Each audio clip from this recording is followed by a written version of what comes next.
Saludos y bienvenidos aquí una vez más al seminario de los 10 mandamientos. Para nosotros es un privilegio poder estar aquí.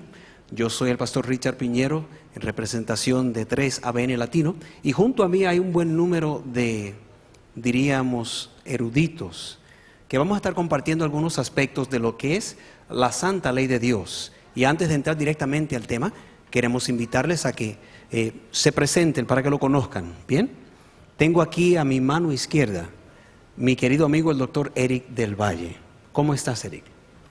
Gracias a Dios, estoy firme, estoy bien, muy bien y disfrutando este momento. Bueno, gracias por estar con nosotros. Junto a él está el doctor Jorge Torreblanca. Un placer saludarles. En Victoria dicen aquí en Puerto Rico el saludarse. Amén. Y a su lado tenemos también al doctor Gilberto Vega. Feliz y contento de estar aquí, le deseamos a todos un feliz sábado y estamos aquí gozando del momento y la ocasión. Muy bien. Ahora, antes de entrar directamente al tema, hoy vamos a estar tocando el asunto en cuanto a la ley de Dios. Vamos a hacer algunas preguntas y vamos a pedir a los caballeros aquí que me acompañan que entremos a la Biblia para poder entonces contestar esas preguntas. Quisiera conocer un poquito más acerca de ustedes y voy a comenzar por aquí. Doctor Vega, lo hemos visto en varias ocasiones en algunos programas de 3 ABN Latino, pero háblanos un poco acerca de usted, de dónde proviene y a qué se dedica. Yo soy boricua, nací cerca de aquí en Añasco, sin embargo de los muchos que nos hemos ido al otro lado y ahora actualmente estoy trabajando en California, en la ciudad de Loma Linda, pastoreando la iglesia hispana de Loma Linda. Muy bien, bienvenido. Doctor Torreblanca. Soy argentino. Desde hace un año estamos aquí en Puerto Rico, conociendo la Isla del Encanto, al servir al Seminario Teológico Adventista Interamericano. Y veníamos con mi esposa Silvia, veníamos desde México, donde estábamos allá en la Universidad Lindavista, y bueno, previamente de nuestro país. Ahora me desempeño como profesor y también me toca coordinar los programas doctorales que ofrece el seminario. Ok, bienvenido. Eric. Yo digo como Rubén Darío, la patria chica se lleva grande en el corazón. Yo nací en Puerto Rico y estoy muy orgulloso de ser puertorriqueño. Okay. Gracias.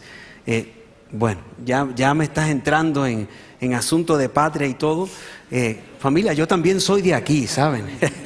Como el Coquí. Mi familia es de Fajardo y hemos tenido el privilegio de poder compartir con ustedes a través de este medio. Aquí estamos en la iglesia de Bellavista, para los que nos están observando a través de la televisión, escuchando a través de la radio y también del internet. La iglesia de Bellavista es una de las iglesias más lindas que yo conozco en la isla, ¿saben? Y no escuché un amén, nada de eso. Bueno, no vamos a hablar mucho entonces acerca de ello. Yo estoy buscando otra cosita luego. Bueno, vamos a estar hablando acerca de la ley de Dios. Se ha escuchado mucho en cuanto a los 10 mandamientos.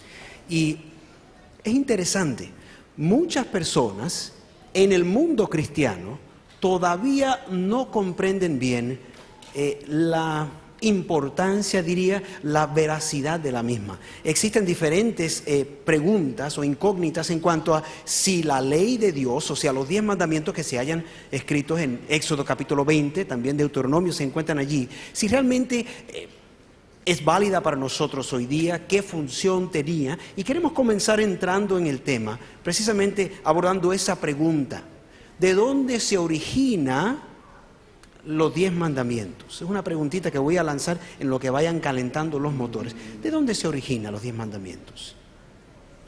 Bueno, si vamos a mirarlo inmediatamente, lo que aparece en Éxodo capítulo 20, el contexto es el siguiente. Dios acababa de liberar al pueblo de Israel de Egipto.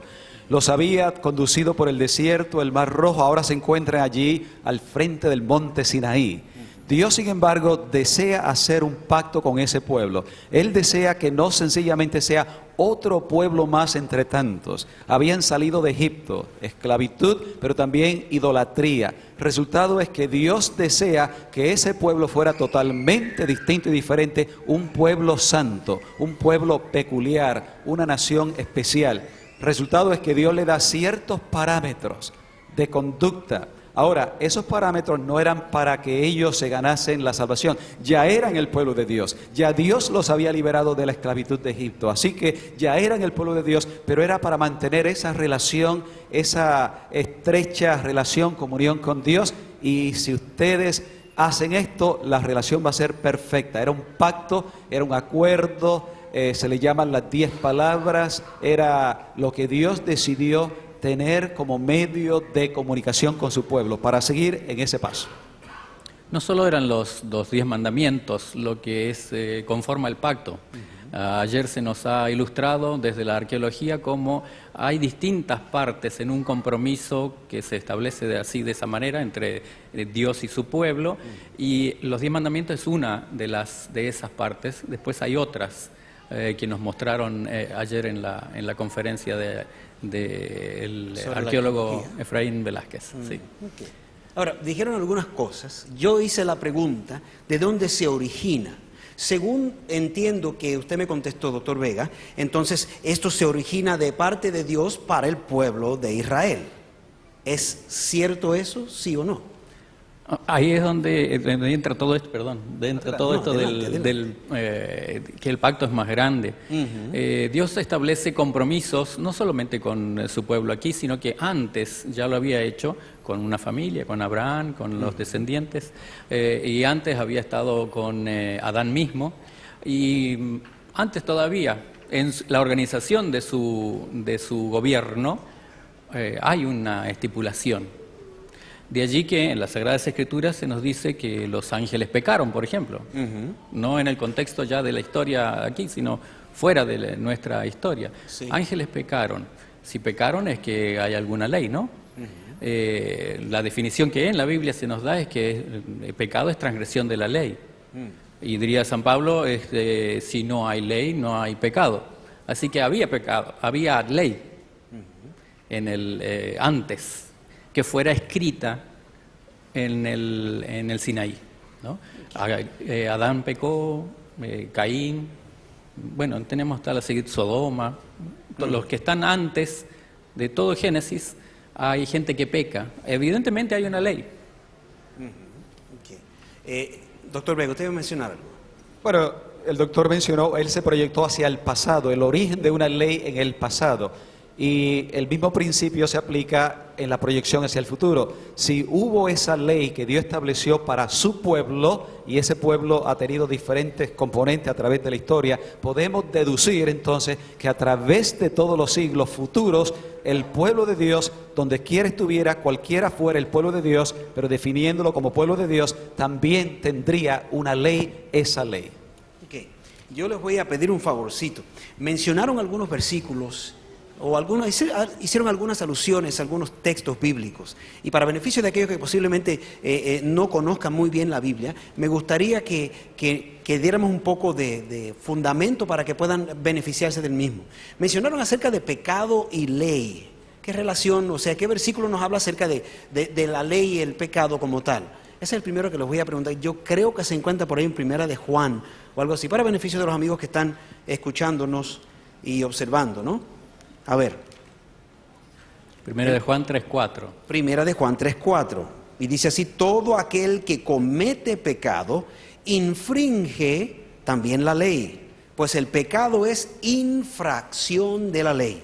Ahora, es importante que recordemos ese versículo, porque más adelante, al entrar en otras de las objeciones o preguntas que puedan haber, que se nos hicieron llegar, nos va a hacer falta quizás referirnos a él.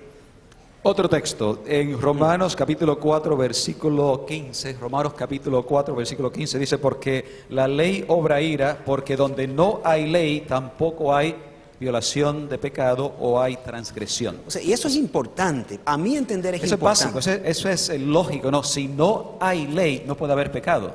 Ahora, pregunto, ¿el pecado existió antes de que el pueblo de Dios o el pueblo de Israel llegara al monte Sinaí según el contexto de Éxodo 19, sí o no? Evidentemente sí, perdón. Adelante.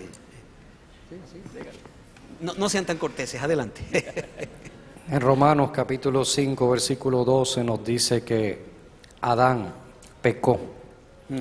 Pero si vamos a 2 de Pedro capítulo 2, Y Apocalipsis capítulo 12 nos habla de la caída, pero esta vez no de la caída de la raza humana, sino la caída de los ángeles, que eran la escolta de honor de Dios y vivían en el tercer cielo donde mora el Padre de las luces. Así que de un principio hubo un problema con la obediencia y se refleja en el pecado. Punto interesante. Apocalipsis capítulo 12, del 7 al 10, específicamente habla acerca de una batalla en el cielo. Y se sobreentiende, según todos los estudiosos bíblicos, que eso ocurre antes de la creación de este mundo. Ahora, batalla en el cielo, un lugar perfecto. Creo que Ezequiel también nos habla acerca de que se halló pecado en un ser creado. En Ezequiel capítulo 28 y en Isaías capítulo 14 se nos da el origen del mismo pecado. En un ser glorioso que decidió, basado en su codicia, en su envidia y en su vanidad, pecar. Aclara el texto que surgió el pecado de dentro de él, por lo tanto tiene inicio en sí mismo. Y ese mismo pecado lo va a consumir a él al final, dice el libro de Apocalipsis. El problema que tenemos con esas declaraciones es que para poder Dios explicarle al pueblo hebreo en palabras sencillas cuál es el origen sobrenatural del pecado, tuvo que usar símbolos, tipos, para que ellos pudieran relacionarse. Así que en ambos relatos, en Ezequiel capítulo 28, donde nos habla del origen del pecado en Lucifer, y en Isaías 14, los compara a la maldad visible que practicaban el rey de Tiro y el rey de Babilonia. Acuérdense en que los hebreos no gozaban de tener un pensamiento filosófico abstracto, así que utilizaba cosas visibles y concretas para que ellos pudieran relacionarse con ellas y extraer de ahí los principios que señalan el origen del mal. O sea, entiendo que Dios entonces utilizó símbolos de lo conocido para dar a conocer lo desconocido. ¿Es lo que me estás diciendo? Eso es correcto. Quisiera leer Ezequiel 28, versículos 14 y 15. Esto es crucial para nuestro compartir. Dice: tú, querubín grande, protector, yo te puse en el santo monte de Dios. Allí estuviste en medio de las piedras de fuego, te paseabas. Perfecto eras en todos tus caminos, desde el día en que fuiste creado, hasta que se halló en ti maldad. A causa de la multitud de tus contrataciones, fuiste lleno de iniquidad y pecaste, por lo cual, o por lo que yo te eché del monte de Dios y te arrojé entre las piedras de fuego. Y hasta allí llega nuestra inquisición respecto de el origen.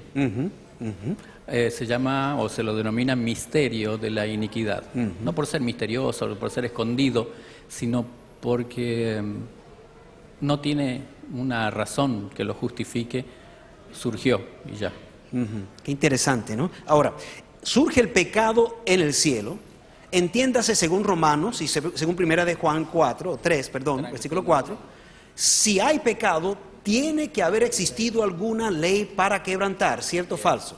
Ahora, ¿se halla alguna evidencia de que existía una ley antes de que se promulgara o se diera en el Éxodo?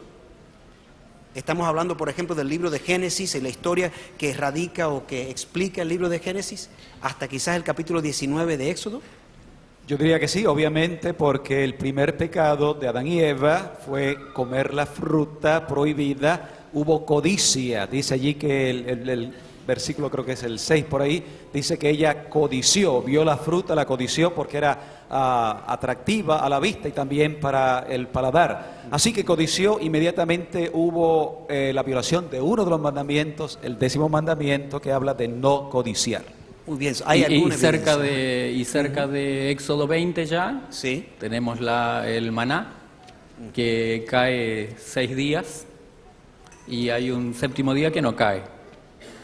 Evidentemente hay algo detrás de eso, ¿no?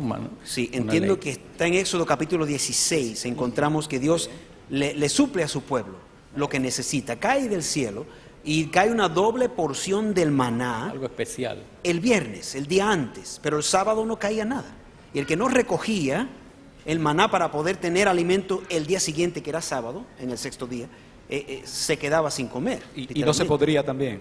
Interesante porque los días anteriores, si recogía una doble porción el lunes o el martes o el miércoles o el jueves, se podría, ¿no? No duraba. Muy bien. Entonces, Mencionó el doctor del Valle 5.12. En el 5.13 de Romanos dice que antes de ser dada la ley, en el Sinaí, el pecado ya estaba en el mundo porque el pecado no se atribuye cuando no hay ley. muy bien, o sea, Hay la Biblia ley. es clara entonces. Ahora, ¿por qué voy a señalar mucho eso? Tengo muchos amigos en el mundo cristiano que me quieren decir algo diferente y no quisiera entrar tan directo todavía a ello, pero no se olviden, por favor, los versículos que hemos compartido. Eric, ¿usted iba a compartir algo? No, muy bien. Éxodo capítulo 20, versículos del 1 y 2, especialmente 1 y 2, da a entender que esa ley que Dios promulgó en el Sinaí fue precisamente para el pueblo de Israel. Creo que dice el versículo, ¿cómo dice el versículo 1 y el versículo 2, por favor, doctor Vega, del Dice, capítulo 20 de Éxodo? Y habló Dios todas estas palabras diciendo, yo soy Jehová tu Dios, que te saqué de la tierra de Egipto de casa de siervos. Yo soy Jehová tu Dios. ¿A quién le habla Dios en este instante? Al pueblo de Israel. Al pueblo de Israel, que lo sacó ¿de dónde? Esclavitud De egipcia. esclavitud egipcia. ¿Y a quién le entregó la ley entonces? Bueno, se los dio a ellos. Muchos dicen que esa ley entonces le compete al pueblo de Israel y no necesariamente a nosotros hoy día. ¿Será eso cierto? ¿Y cómo lo justifican? Bueno, inicialmente, como dijimos al principio, Dios estaba trabajando con el pueblo de Israel y en ese momento le estaba hablando a ese pueblo específico, pero previamente a eso había estado trabajando con Abraham, con Isaac, con Jacob, que no eran una nación per se, eran familias que había sacado de Babilonia y de otros lugares. Así que Dios estaba trabajando con su pueblo a través de las diferentes etapas de la historia. En ese momento específico, su pueblo era el pueblo de Israel. Yo sé que me estoy adelantando un poco, pero cuando vayamos al Nuevo Testamento, ahora el pueblo de Israel deja de ser el pueblo de Dios. Ahora Dios tiene otro pueblo, ¿no? Bien delineado en el Nuevo Testamento. Ahora, a propósito, mencionaste el Nuevo Testamento y mencionaron pacto una y otra vez. La pregunta es la siguiente: ¿acaso no hay un nuevo pacto que Dios también formuló, diríamos, no necesariamente con el pueblo de Israel literal, sino que se sobreentiende en el mundo cristiano que somos nosotros? Estamos bajo el nuevo Y todos pacto. nos anotamos en el nuevo pacto, ¿no? Es decir, que eso es para nosotros.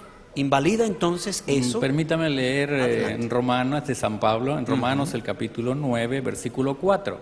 Está hablando mismo San Pablo de los israelitas y las ventajas que ellos tuvieron. Dice que recibieron la adopción, es decir, ser el pueblo de Dios, la gloria, ahí pudieron captarla, los pactos, la promulgación de la ley, que es lo que estábamos diciendo, el culto y las promesas. Dice los pactos. El antiguo pacto, si es que el de Sinaí, como él lo va a identificar, es el antiguo pacto que deja de ser, que incluye la ley entre todas las estipulaciones, la ley de los 10 mandamientos. Aquí hay un nuevo pacto, hay otros pactos, incluido el nuevo, pero dice que le fue dado a los israelitas también. A los israelitas, ellos reciben los pactos, y eso es cierto. En Jeremías dice que Dios va a hacer un nuevo pacto con ellos. ¿Y qué involucra ese nuevo pacto? Pues esto de la gracia y lo que tenemos en el Nuevo Testamento. Pero hay algo clave en la diferenciación, en el desglose que hace de este nuevo pacto que voy a hacer con el pueblo de Israel, con mi pueblo. Dice que la ley, en vez de estar escrita en tablas de piedra, ahora va a estar escrita en el corazón. Es la internalización de los 10 mandamientos. Es decir, no dejan de existir. Si hay una diferenciación, primero era, respecto de la pregunta, el nuevo pacto también es para los israelitas, pero todos nosotros nos anotamos en el nuevo pacto. Cristianos, ya no de ascendencia judía. Eso es para nosotros. pero es que aquí dice que era de los judíos también. Así que no tiene, digamos, no tiene valor este argumento de decir esto era para los judíos. La contextualización de que nos habla aquí, de la revelación en general, los toma en cuenta a ellos, pero Dios tiene la intención de ser más abarcante. Alguno de los mandamientos dice tú y el extranjero que está dentro de tus puertas. No era solo para ellos. Está pretendido para todos. Y en el nuevo pacto, del cual tanto hablamos que es bajo la gracia, sin embargo tiene la ley de los mandamientos no escrita ahora y afuera, sino internalizada en el corazón, pero con todos sus 10 mandamientos. Prepárense porque voy a entrar por allí también. Creo que Romanos capítulo 6, versículo 14, si mal no recuerdo, dice algo así. 6:14, porque el pecado nos enseñorea de vosotros, pues no estáis bajo la ley, sino bajo la gracia. El mundo cristiano dice, no estamos bajo la ley ya, sino bajo la gracia. Por lo tanto, la gracia invalida la ley. ¿A qué se está refiriendo el apóstol Pablo allí? Cuando estudiamos los apóstoles, como cuando estudiamos los profetas, tenemos que tener meridianamente claro que ninguno de sus libros son tratados sistemáticos. ¿A qué te refieres con tratados sistemáticos? Que ellos no toman un tema y lo van desarrollando únicamente de una forma coherente y uniforme, sino que incluyen otros temas. Y hay temas mayores y temas menores que se entrelazan. No podemos hablar así del capítulo 6 sin antes entender lo que él deja claro en el capítulo 3 que le antecede. En el capítulo 3, versículo 31 dice, entonces anulamos la ley por la fe de ninguna manera. La ley no se anuda. Y quiero aclarar algo aquí y voy a tratar de tomar el menos tiempo posible para hacerlo complejo sencillo para nuestros televidentes, porque no consta en enseñar cuánto uno sabe, sino cuánto la palabra de Dios nos quiere edificar. La palabra de Dios es el carácter de Dios. Y el universo es un universo moral que tiene que reflejar su carácter también. Esta tinta tiene que convertirse en neuronas, en un estilo de vida, en principios y en valores que rijan nuestra existencia. Jesús dice en Mateo capítulo 5, cuando habla de la ética del reino que Él viene a establecer, ¿cuándo la estableció? Cuando en el desierto se enfrenta al diablo y le dice, no tendrás dioses delante de ti. Establece el reino de Dios en ese momento con el primer mandamiento. En Mateo capítulo 5, entonces, una vez que Él vence, nos enseña en el versículo 16, 17 y 18 que la ley nunca va a pasar. Que el propósito de Dios es que respondamos moralmente por medio de la fe y nuestra relación con el Espíritu Santo a su gracia. Él no nos da una tarjeta de crédito para que pequemos. Eso enseña Romanos. Él es nuestro abogado, pero Él quiere que demos lo mejor de lo mejor en todo tiempo, y para Dios eso es suficiente. La justificación, Dios la trabaja por medio de Cristo Jesús, pero la santificación la trabaja por medio de su Espíritu Santo, enseñándonos en la ley qué debemos hacer y qué no debemos hacer. Por eso la definición más bonita de la ley, del Espíritu y de la letra de la ley, la armonía entre la fe y la ley, se encuentra en Romanos capítulo 13, versículo 10. Y dice que no hacerle daño al prójimo y guardar sus mandamientos, eso es verdaderamente el amor de Dios y el reino de Dios. Así que Cristo vino a establecer el reino de Dios en nuestros corazones. Por eso venció en el desierto, por eso nos enseña a perdonar en la cruz, pero es para que sigamos su ejemplo. Ahora, no solamente es nuestro ejemplo, también es nuestro Señor cuando necesitamos de Él y nuestro Salvador en todo momento. Amén. mencionaste Mateo capítulo 5 y vamos a llegar allá en un momento. Pastor Vega, ¿usted quería decir algo? Bueno, dentro del contexto de la universalidad de la ley de Dios, se dice que existe lo que se conoce la ley natural. Todo el mundo en todo tiempo ha sabido algo de lo que es equivocado. Toda persona pagana y letrada donde sea sabe que matar, robar es malo. Lo siente, lo conoce, lo comprende. Ahora, el pueblo de Dios, Israel, había sido bendecido porque a ese pueblo se le había delineado, expandido, tenían profetas, tenían mensajeros de parte de Dios, tenían un conocimiento amplio, profundo, mucho más abarcante que cualquier otra nación, pueblo. Pero ¿qué pasó? Cuando entramos al Nuevo Testamento, ese pueblo no supo apreciar, entender, vivir dentro de esa luz, y Dios tiene que hacer un cambio radical. Y ese cambio radical, Mateo 22 habla acerca de los labradores malvados, etcétera, etcétera. Y entonces el apóstol San Pedro escribe una declaración que es radical para la iglesia, para el cristianismo. Él dice, ahora Dios ha cambiado los integrantes en esta situación. Había sido el pueblo de Israel, ahora es la iglesia cristiana. Ahora Dios tiene otro pueblo y son los seguidores que guardan los mandamientos de Dios y tienen la fe de Cristo Jesús. Pero vosotros, leo ahora de Primera de Pedro, capítulo 2, versículo 9, pero vosotros sois linaje escogido. ¿Escogido por quién? Por Dios. Real sacerdocio, tienen una misión especial. Gente santa, seleccionada, escogida de toda nación, tribu, lengua y pueblo, como dice más adelante el libro de Apocalipsis. Pueblo adquirido por la sangre preciosa de Cristo Jesús.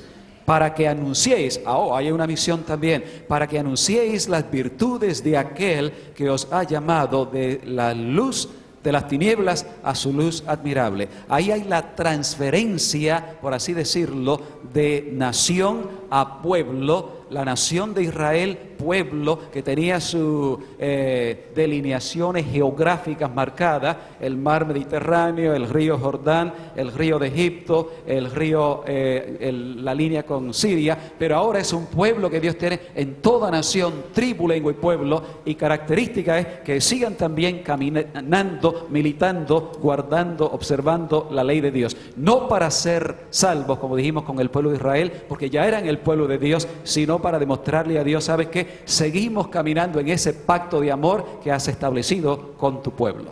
Ahora, tengo otra pregunta.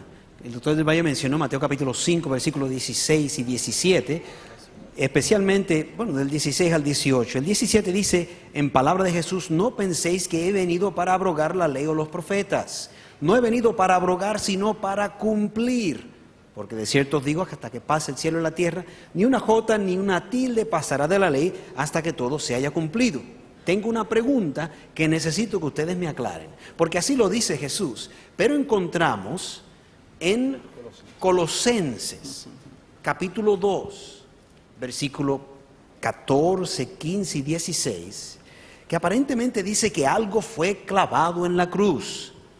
Y entre el mundo cristiano, a mí me dicen, no es necesario guardar la ley porque si estamos en Cristo, ya la guardamos o Él la guardó por nosotros. Total, ella fue clavada en la cruz. Ahora, yo necesito que ustedes me ayuden a entender ese concepto de los amigos que nos están observando, porque en el mundo cristiano la tregua más grande es esa. ¿Estamos o no estamos? ¿O está diciendo la Biblia que Jesús la cumplió y por lo tanto yo no necesito hacerla? ¿Fue clavada en la cruz como dice Colosenses? ¿Sí o no?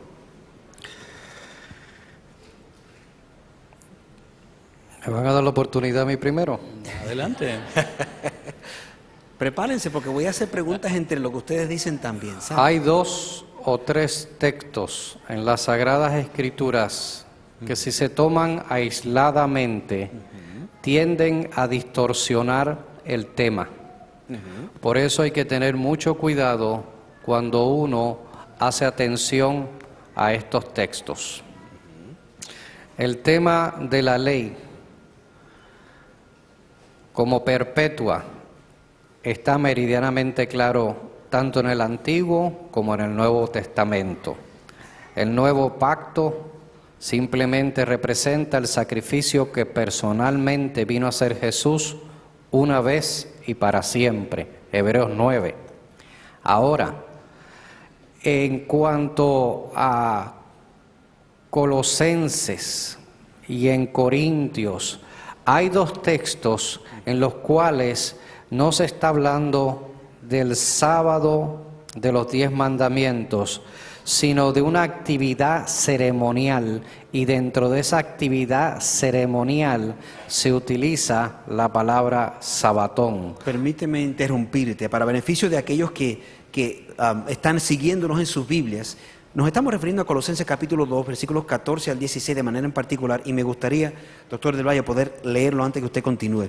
Vamos desde el 13, ¿no? Y a vosotros, estando muertos en pecados y en la incircuncisión de vuestra carne, os dio vida juntamente con él, Cristo, perdonándoos todos los pecados. 14 dice, anulando el acta de los decretos que había contra nosotros, que nos era contraria, quitándola de en medio y clavándola en la cruz. Y despojando a los principados y a los potestades, los exhibió públicamente, triunfando sobre ellos en la cruz. Por tanto, nadie os juzgue en comida o en bebida, o en cuanto a días de fiesta, luna nueva o días de reposo. Y aquí abajo dice una notita, aquí equivale a sábado.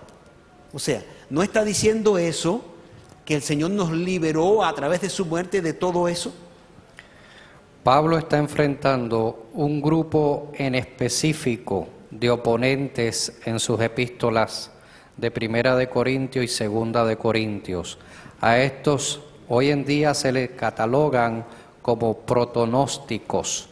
Son los primeros que pensaban que tú te salvas por lo que sabes. En otras palabras, no te salvas por la fe. Y Pablo tiene que aclararle a ellos cuál es el papel de Cristo según el Evangelio eterno, y no del concepto de Salvador que ellos quieren desarrollar paralelo al Evangelio, que es falso a lo que enseñan las Sagradas Escrituras. Y está esgrimiando con ellos. Esgrimiando, o sea, esgrimiando. La espada en la mano. Ajá. Está utilizando las propias palabras de ellos para establecer al fin, como se hace con las parábolas, un punchline, una línea de contrastes. Y no se puede tomar esa perícopa en específico. Perícopa es un término que se utiliza para hablar de una porción de la Escritura que habla sobre un tema. No se puede utilizar esa perícopa o esa porción de la Escritura aisladamente para tomarla como un todo en contra de la ley, sino que tiene que entenderse cuál fue la intencionalidad del apóstol cuando lo utilizó y a qué tipo de mentalidad le está hablando, porque Pablo también es el mismo que escribió en Romanos capítulo 3, lo que acabamos de leer, versículo 31, y sostiene todo el tiempo la validez de la ley y la validez de la gracia. Pregunto entonces, y interjecto aquí, Efesios capítulo 2, versículo ahí 14. Ese quería 15. 14 y 15. Bueno, te leo solo el 15. Adelante. Abolió en su carne la ley de los mandatos y ordenanzas. Está como que Efesios es el de la misma época que Colosenses. San Pablo está enchufado en la misma onda. El mismo problema está suscitando la iglesia y él lo está. Y aparece aquí una tomando en ley cuenta. de los mandatos y ordenanzas. Mi versión dice la ley de los mandamientos expresados en ordenanzas. Eso es. Okay. Necesitamos, no lo hemos hecho hasta aquí, pero necesitamos reafirmar que el complejo, cuando se usa la palabra ley en el Antiguo Testamento, significa muchas cosas. Los 10 mandamientos, pero todo lo que dijo Moisés, el Pentateuco entero, hasta el Antiguo Testamento entero. O sea que nosotros al leer ley aquí no necesariamente no, debemos pensar que 10 ya son los 10 mandamientos. Entonces la siguiente pregunta es, ¿había otro cuerpo de ley que se le llamara ley de Moisés, en donde había ordenanzas? Y entonces tenemos que reconocer que sí. Los 10 mandamientos como ley estaban, dice Éxodo, Levítico y algunos otros libros, estaban puestas dentro del arca. Ahí habían quedado como memorial. Era justamente el representar el carácter de Dios en el lugar santísimo donde Dios estaba también. El resto, hay otras leyes que Moisés redactó, leyes de organización del culto, organización de la nación, civiles, leyes civiles. Toda esa legislación se pidió que se la ubicara al lado afuera de la ley, del arca, del pacto. También representaban la voluntad expresada de Dios, pero no eran lo mismo. Le llamamos así, en términos generales, ley ceremonial. Ceremonias, ordenanzas que apuntaban, que representaban a nuestro Señor Jesús. Una vez que el Señor viene, entonces todo eso se anula, ya tenemos la realidad, no necesitamos esta sombra. Y entonces, con lo que Él hace, ya hace irrelevante todas esas otras ordenanzas que durante mucho tiempo habían servido para que Israel viera a su Señor en símbolos, en las cosas que hacían en el santuario y en lo que se hacía en la vida de Israel. Por eso, Adelante. añadiendo un punto y siguiendo su línea de pensamiento, por eso anteriormente dije que el contexto es soberano. Es como hablar de la palabra día en la Biblia. En algunas porciones de la Escritura representa 24 horas. En otra es una metáfora, por ejemplo, el día de la salvación. Hay que tener meridianamente claro cuál es el contexto inmediato de la palabra. Si ustedes analizan a profundidad, Pablo está hablando sobre la ley ceremonial. Incluso dentro de la ley ceremonial había unas fiestas y habían unos sábados ceremoniales, habían unos reposos, vamos a decir así, unas festividades que el pueblo celebraba. A eso es que se refiere el apóstol. Pero en cuanto al santo sábado que aparece en el Decálogo, Pablo lo siguió observando después de su conversión dramática y tuvo suficiente tiempo, 14 epístolas, para cambiar esa enseñanza si hubiera querido, y no lo hizo. Ahora, mencionaron algo interesante también. Creo que hay una diferencia entre las leyes que Moisés escribió y aquella que Dios escribió por sí mismo. Hablando de Éxodo capítulo 31, versículo 18, dijo, habiendo terminado de hablar con Moisés, le entregó las tablas. Y ahí identifica la Biblia escritas con el mismo dedo de Dios. No hay otra porción en la Biblia que identifique que Dios haya escrito, codificado con su propio dedo, algún otro escrito que no haya sido.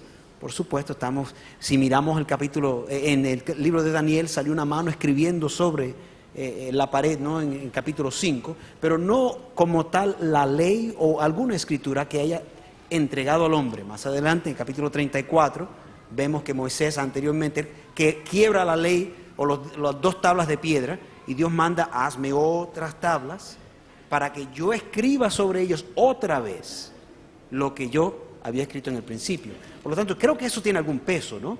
La diferencia de que Dios haya escrito algo con su propio dedo, ¿no? Y sobre tablas de piedra, esta simbología es interesante allí porque puede hablar acerca de la perpetuidad de la misma. Ahora, doctor Torreblanca, usted iba a mencionar algo.